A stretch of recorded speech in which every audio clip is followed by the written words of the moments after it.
Okay, I can relax a bit now. The cabinet is safely away, where it cannot be scratched by me or a cat or anything like that.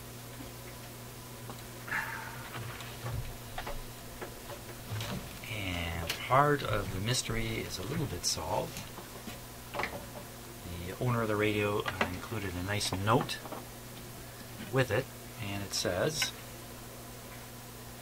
that the radio hum comes after 5 minutes of operation. So I didn't operate it for 5 minutes.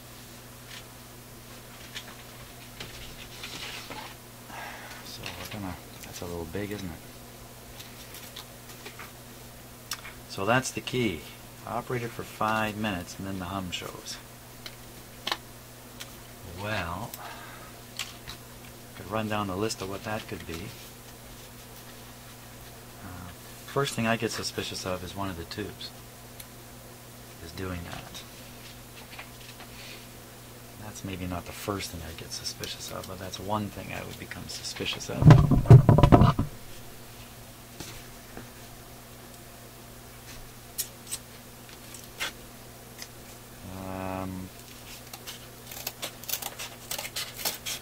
Could be a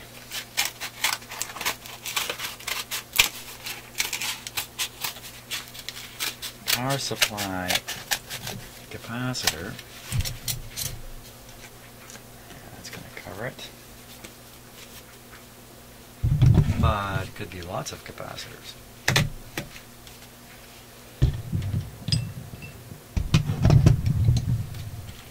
Could be a drifting resistor. Could be a resistor in the power supply, if there is one.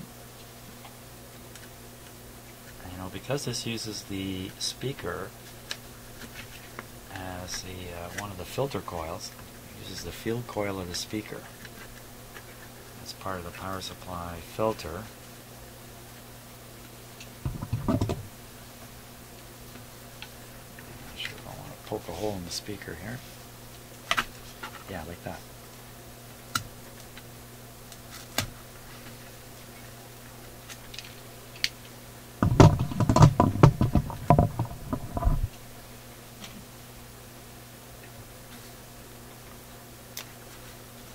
The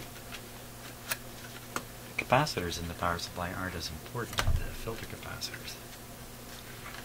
Probably not very big. Not the big ones we're used to seeing in power supplies that are cheap, like a 5-tube radio.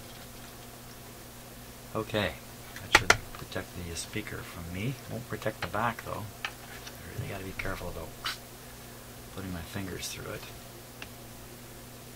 Will not be very good. Now let's see, this is normally sitting like that. One goes like that. These wires are nice and flexible, so I'm not too worried about that. No, I don't even want it plugged in just yet. What am I doing? Jumping ahead. Let's take it out again.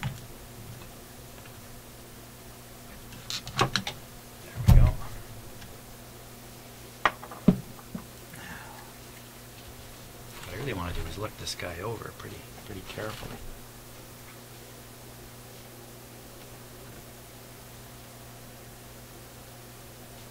That's kind of interesting. Here, let me get my close-up camera going here. So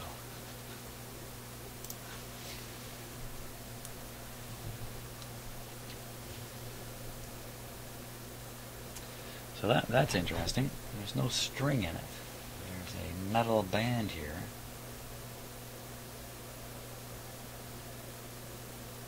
To drive the tuning.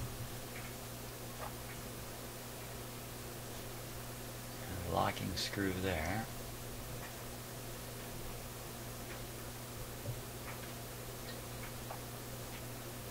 There's a pin there to lock it on the band. Funny, there's another hole in that piece of metal.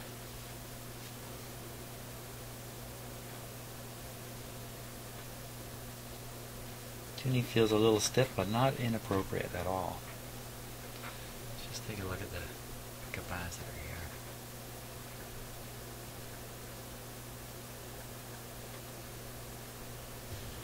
This guy's really been to somebody at some point.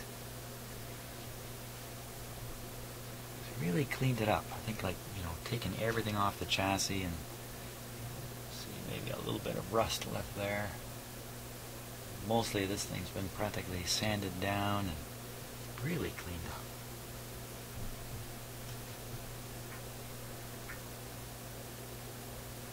A wee bit of metal there, I think.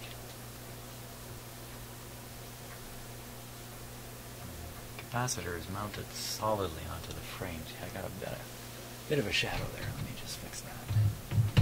There we go. See it screwed right into the chassis. Here's a shielded lead. Not your usual way of doing shielding. Not all the way to the top. And this has been sanded off here too. You can see where the rust has been removed, and then this chassis has been either, I would say, painted, probably spray painted, but it could have even been plated the way it looks. Can't imagine somebody would plate it. So it was an old radio in somewhat rough condition. This transformer looks surprisingly good too, so I have the feeling it's also been all sanded down and repainted.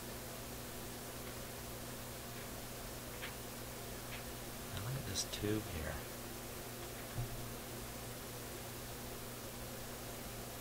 What's that say there? Off.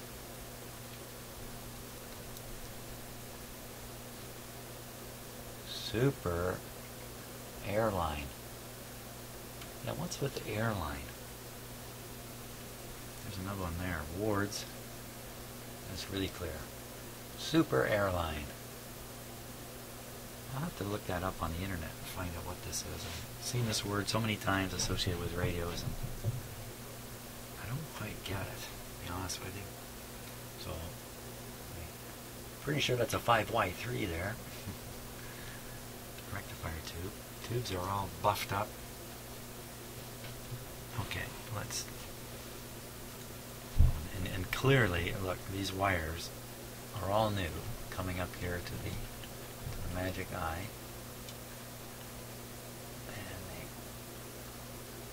even the magic eye socket has been worked on. So, wow. Somebody really did a number to this radio.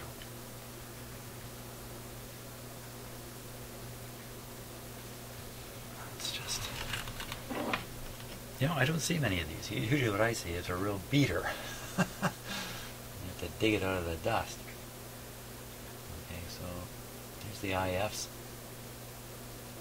Right there. Trimmers inside them. 465 kilocycles. Somebody managed to clean this, so these certainly weren't sanded down. Well, maybe I'll take that back. They've been cleaned vigorously, but the numbers have remained on them. Oh, there's the light. Oh yeah. Yeah, the light's a little bright, really. Now this card here, which I suspected was some kind of replacement, like it had been ordered from a place that makes them. Fits up, has a little tongue that fits up here. But it just looks just too perfect to be original.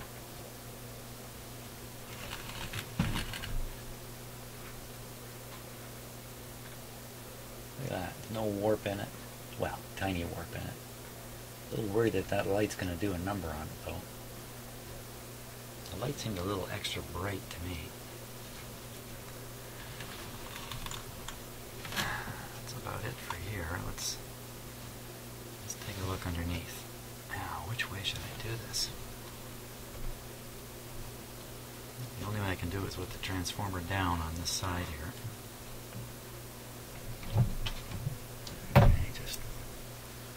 your horses there.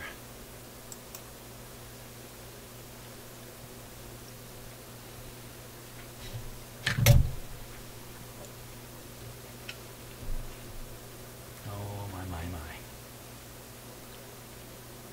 This guy, he's completely restored underneath. And believe it or not, of the hundreds of radios that have gone through my shop here over the past 3 or 4 years, this is the first one I've seen that has had this much restoration work done to it. And I think the simple reason is when you get this much work done, there's probably going to be nothing wrong with your radio, and so why is it going to come to Jim's shop?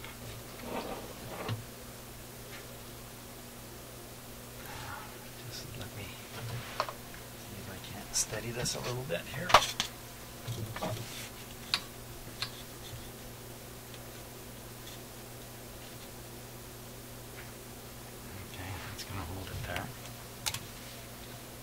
What we'll do is we'll take a close look underneath, go through the whole thing, and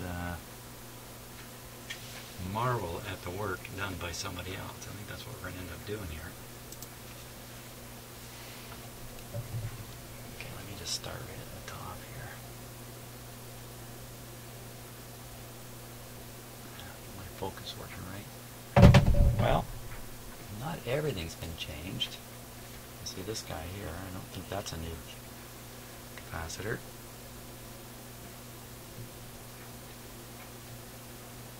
A lot of those wires look pretty vintage to me. There's the odd part that has not been changed.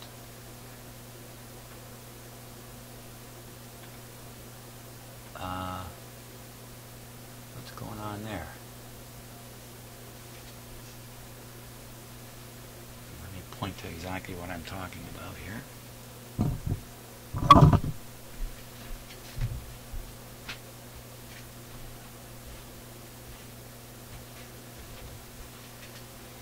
Right here.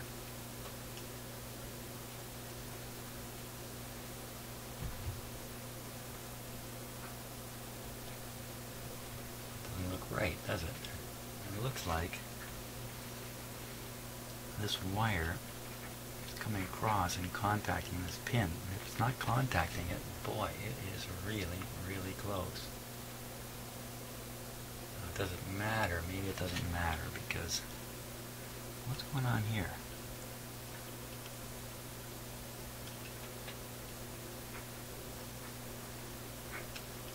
It's really close in behind here too.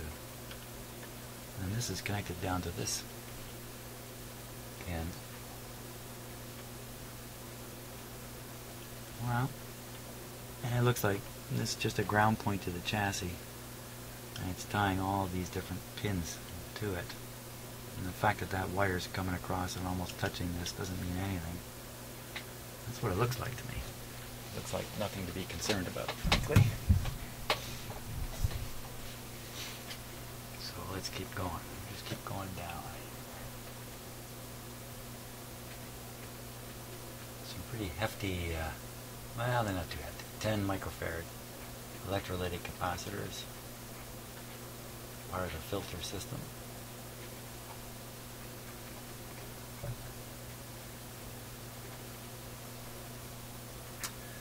One of the things about a radio that's been worked on to this degree is that a component may not have been installed in the position it was originally in.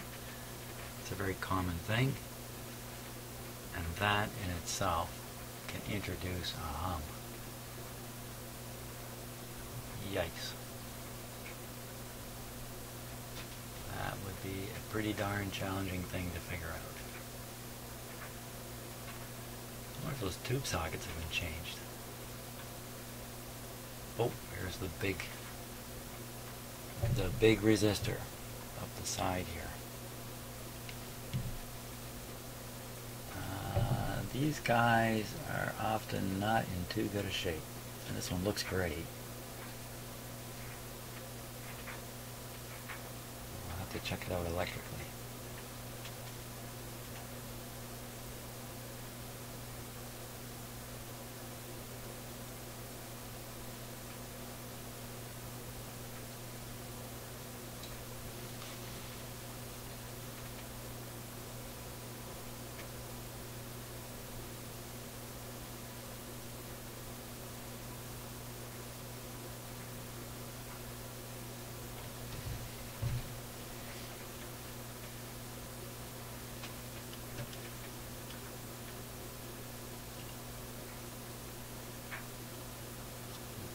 solder joint doesn't look great, but I doubt it's a problem.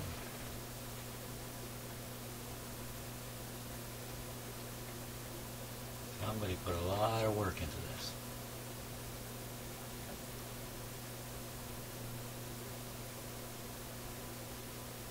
I chose to leave these resistors, or capacitors rather. This one looks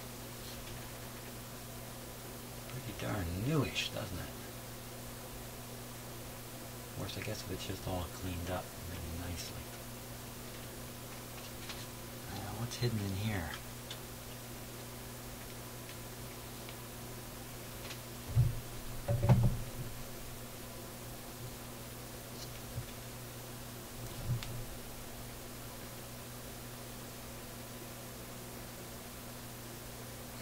That out to be an orange something. It's a little unusual, eh?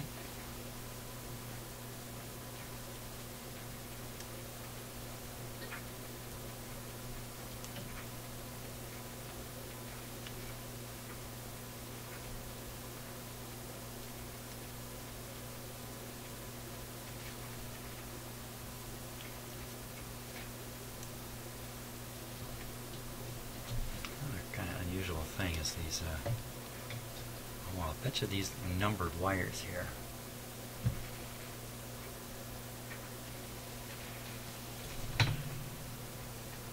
Five, 3, see the nice bright wires of these are probably, just double checking now. Yeah, I'm pretty sure those are the wires that go up to the magic eye.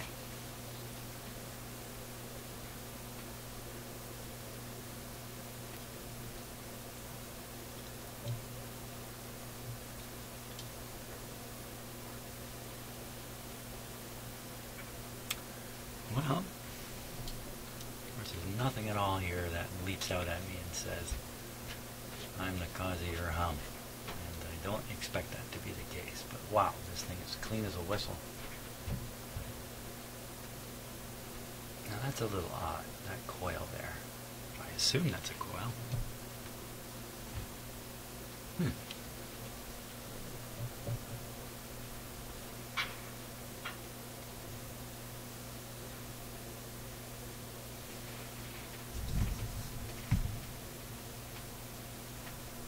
Pretty odd creature. Big screw in the middle of it here. No, not sure I'm talking about this screw here. I'm not sure that's an adjusting screw. Or what? It's mounted in there pretty solid. It's mounted against the chassis here.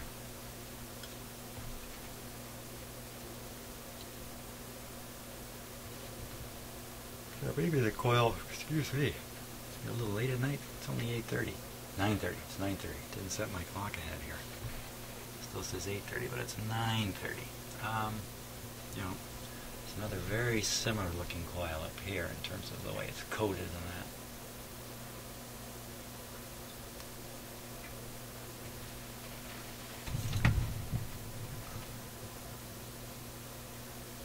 And it's black there. Hey, what's happening there?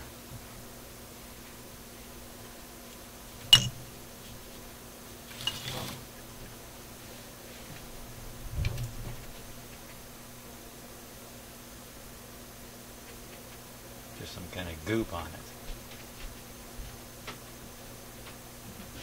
I don't know what that is. Nothing wet about it. Looks wet, but it's not. Okay. There's something a little curious. That's quite curious there. This wire comes across and it's simply hooked around this one.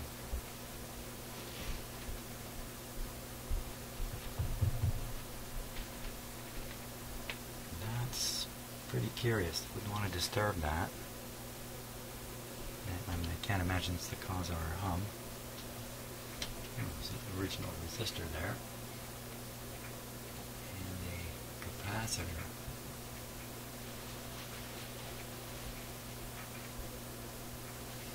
What's that doing there exactly?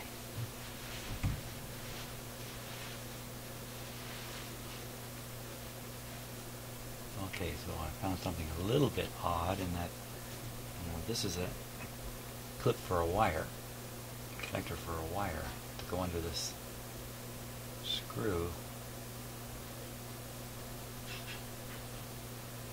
But instead it's got this capacitor soldered to it. Well, I'll have to look at the schematic and sort all that stuff out. And so this is the antenna wire that's been attached.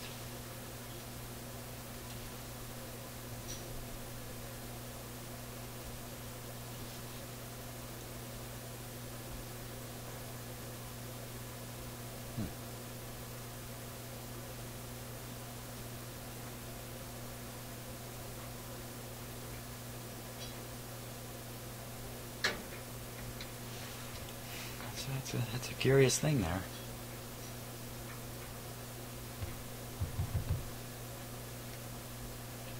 Again, I don't think it can be the cause of a hum, especially one that comes, after the set's been operating for a while.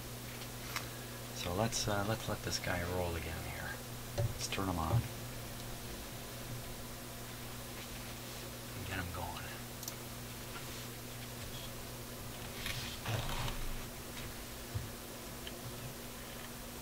Nice new wires here. I don't have to be too worried about flexing them.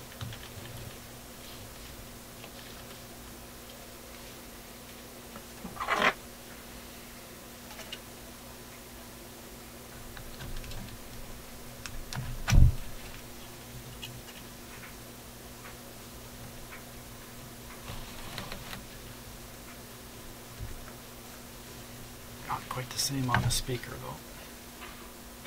Try not to flex those too much. Okay, sit like that.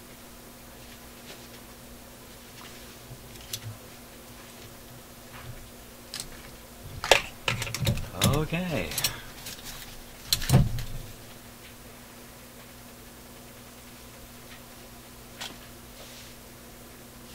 Plug her in again. Down. I should connect it again to my outdoor speaker. That helped a little bit. Or outdoor speaker, my outdoor antenna. Just twist the wire on here.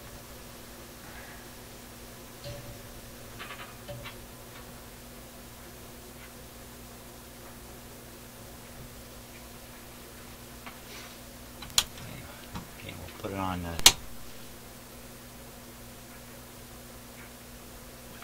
power restriction on, just in case.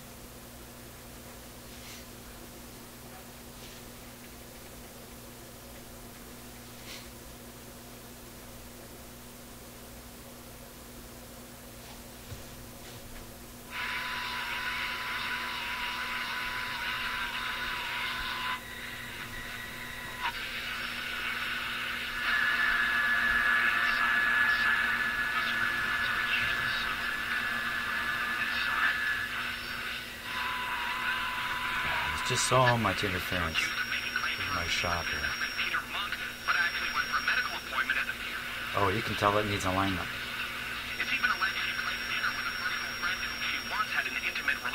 I can hear two peaks as I tune through that.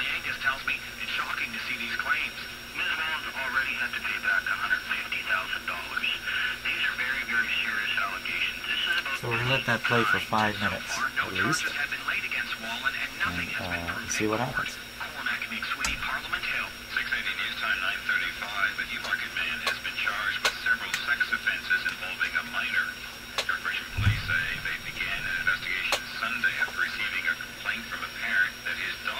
Well, we won't sit for 5 minutes.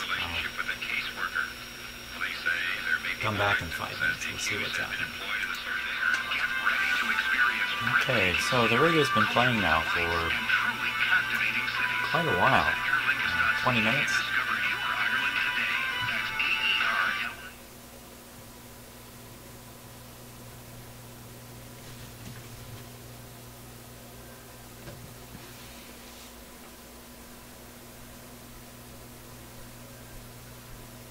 Gee.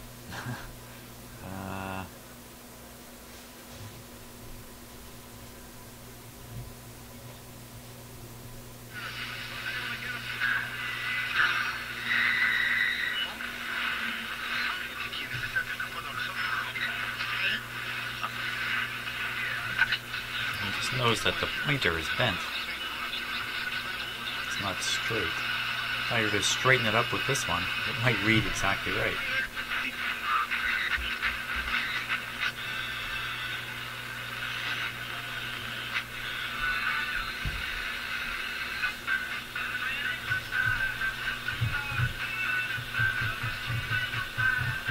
Now, there is a hum in my shop, but I don't think it's coming from the radio.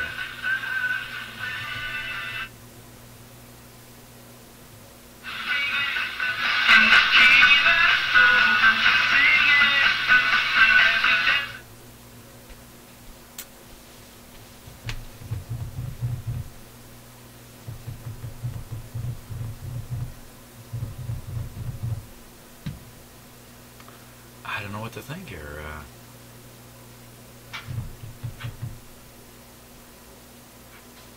Okay, well, I hear a low hum. I doubt it's coming through the microphone. I'm just going to cut the power off.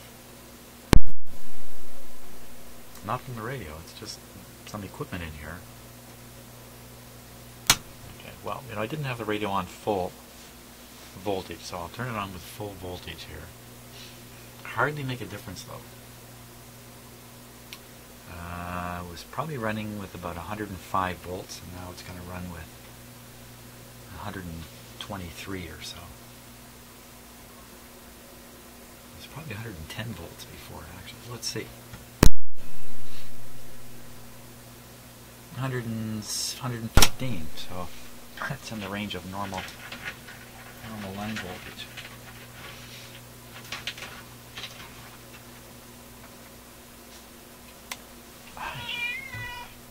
Uh-oh, it's kitty dinner time.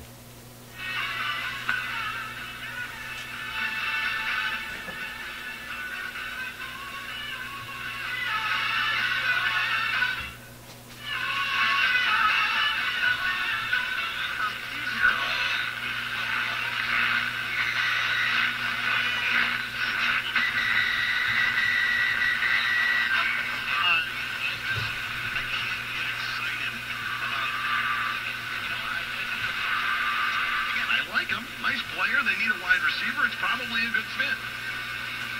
But seeing what has transpired with the Cleveland Browns over the last 4 months, I just have a I'll let it run for a while longer. Okay, so the radio's been on for well over an hour now.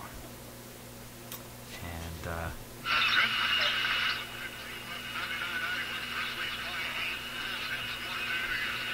I'm just not hearing any hum.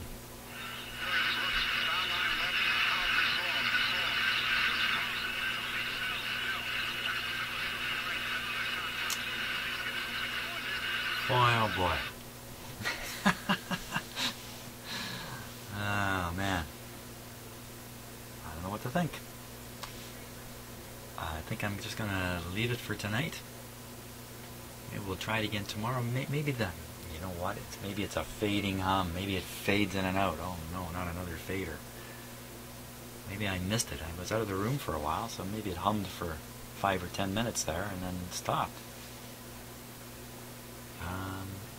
Maybe whatever was causing the hum got somehow corrected when the radio was transported down here from Ottawa. I don't know what to think. Here, we can do something here. We can flex this a little bit here. Wiggle some tubes a little bit.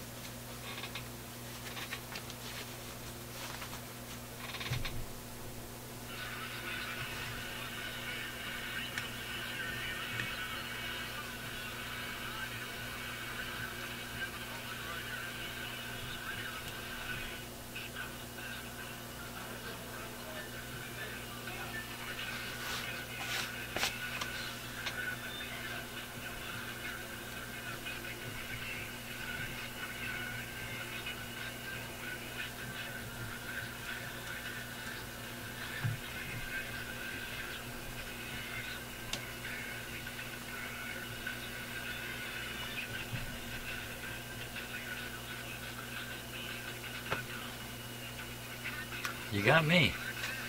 I don't know what to think of it.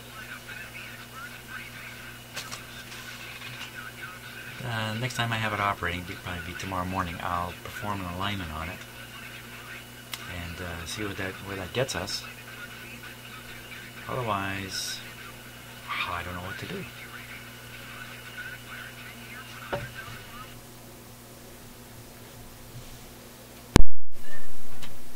There we go. That's a new kind of mystery.